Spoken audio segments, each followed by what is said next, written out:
안녕하세요. 구자룡 변호사입니다. 어제 시정연설에 참여한 한덕수 권한대행에 대해서 우원식 국회의장이 대통령 권한대행으로서 할 일과 하지 말아야 할 일을 구분하라 라는 저격을 해서 논란이 되었습니다. 여러 가지로 이거에 대해서는 문제점을 지적하지 않을 수가 없습니다. 국회의장이 자신의 정치적인 의견을 SNS나 이런 데에서 게시하는 것, 이런 것까지는 가능할지 몰라도 시정연설을 하기 위해서 권한대행이 국회로 왔는데 그 국회에 온 것을 앉혀놓고서 국회의장으로서 한 말씀 하지 않을 수 없다라면서 공개 저격을 한 건 국회의장으로서 할 일이 아닌 것이죠. 왜 국회의장이 어느 당파에 소속된 사람처럼 그렇게 행동을 하는 것이지. 국회의장이 무소속으로 탈당을 하고 중립적인 신분을 지키게 되어 있는데 자신의 존재감을 키우기 위해서 민주당 쪽 강성 지지층 입맛에 맞는 강성 발언을 한 게 아닌가. 정치적으로도 굉장히 문제점을 지적하지 않을 수가 없습니다. 그게 예산하고 무슨 상관이 있는 얘기인가요? 그리고 법적으로 따져보면 문제점이 더 큽니다. 그런 점에서 더 부적절하다고 하지 않을 수 없는데 대통령 권한대행으로서 하지 않아야 할 일은 하지 말아라. 그걸로 예시를 든 게 헌법재판관을 임명하는 거는 대통령 권한대행이 하면 안 되는 일이다 이렇게 했는데 이거는 정말 법적으로 맞지 않습니다. 아마 헌법재판소의 가처분 결정을 근거로 한 건데 최근에 헌법재판소의 결정으로 인해서 많은 혼란이 초래되고 있다. 법조인으로서 좀 안타까운 생각을 하게 됩니다. 많은 법조인들이 가처분에 대해서도 이거는 기각될 것이다 라고 예상을 했던 것이 법리적으로 이게 될 수 없는 게 됐다 이런 생각을 하게 되기 때문입니다.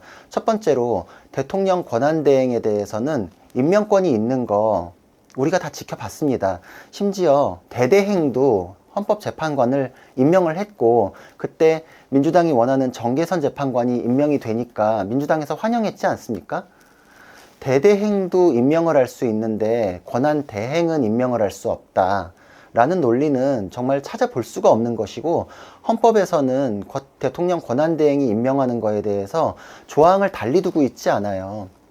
예를 들어서 대통령이 지명하는 사람이 임명되는 경우 국회에서 추천한 사람이 임명되는 경우도 다 조항은 하나입니다. 그냥 대통령이 임명한다. 그 임명이라는 글자 하나에 구성에 대해서 대법원장 지명, 국회 지명, 대통령 지명 이렇게 그냥 성분만 다르게끔 하고 있을 뿐이거든요.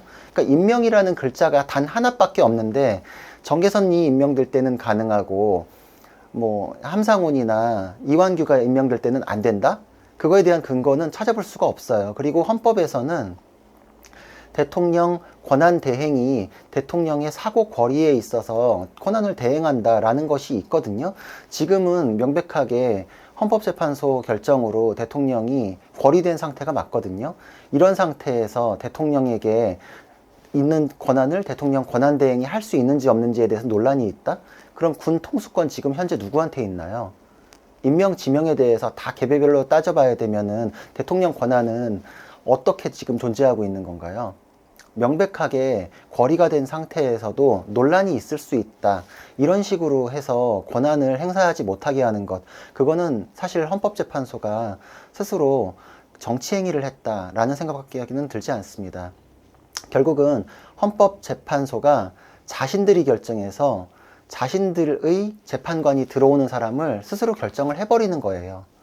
누구도 자신의 사건에 대해서는 스스로의 재판관이 될 수 없다고 하는 격언이 있는데 이 사건은 정면으로 거기에 위배된 겁니다. 헌법재판소 재판관들이 스스로 우리하고 함께할 사람들을 우리가 결정하겠다라고 해가지고 다음 정권의 선택권을 넘겨주는 정치 행위를 한 것이거든요. 그럼 여기에 모든 것의 핵심인 가처분 결정의 논리적 타당성을 한번 따져볼 텐데 이거는 정말 지적할 점이 한두 개가 아닙니다. 그러나 정말 핵심만 딱 짚자면 판단의 핵심 근거는 대통령 권한 대행에게 대통령과 같은 헌법재판소 재판관의 임명권이 있는지를 단정할 수가 없다. 그러므로 임명 절차를 중단한다. 이렇게 결정했어요. 단정할 수가 없다. 이런 거는 정말 거꾸로 가는 논리라고 하거든요. 그러니까 결국은 어떤 것도 판단하지 않으면서 임명 절차를 중지했다 이렇게 요약할 수 있습니다. 예를 들어서 우리가 누군가가 착해, 누군가가 나빠 이렇게 얘기하잖아요. 일상생활에서도 그런 얘기 하잖아요. 그러면은 이러해서 착해, 이러해서 나빠. 어떤 근거를 제시해야겠죠. 근거 싸움이 모든 말싸움의 기본인데 법적으로는 그 근거, 증거 이런 게 굉장히 중요하죠. 그러면은 논리적으로는 법적으로 판례가 이렇고 헌법 규정이 이렇고 그래서 임명 권한이 있다. 이래서 선례가 안 맞으니까 임명 권한이 없다. 이렇게 정면으로 가야죠. 그게 논리 일관하는 거잖아요. 우리의 상식도 그렇죠. 근데 임명 권한이 있는지 단정할 수 없으므로 중단하라. 이렇게 하는 거는 마치 얘는 착하다고 단정할 수 없으므로 나빠. 얘는 나쁘다고 단정할 수 없으므로 착해. 이렇게 한 거예요. 그러니까 결론적으로는 어떤 면으로도 판단을 안 한 거예요. 근거 제시가 없어요. 이러이러해서 권한이 없다. 없는 것으로 의심된다 정도의 근거 제시가 쭉 가야 되는데 거꾸로 가는 논리를 통해 가지고 반대의 결론을 낸다? 이거 굉장히 비겁한 판단을 한 거죠. 이거는 저 혼자만 얘기하는 게 아니라 법조인들이 많이 얘기하고 특히나 고법 부장판사까지 하셨던 강민구 부장판사께서도 블로그에 글도 쓰셨더라고요. 이런 식으로 판단하는 것은 옳지 않다 이렇게 얘기하셨는데 저는 전적으로 동의합니다. 이런 잘못된 논리 구조로 어떤 목적을 가진 결정이 나왔을 때 초래되는 혼란, 이건 오롯이 국민에게 전가되는 것이거든요. 그러니까 이거에 대해서는 어떤 결정이 나왔을 때 불복할 방법이 없으므로 정말 끙끙 앓으면서 당분간은 이걸 받아들여야 되는 상태가 지속되는데 또 민주당 쪽에서는 결정 나왔잖냐, 니네가 틀렸다라고 이제 얘기를 하겠죠. 그런 상황이 지금 정치권에서도 벌어지고 있는데 이럴 때마다 저는 미국에서 굉장히 유명했던 드레드 스콧 판결이라는 걸 떠올리게 됩니다.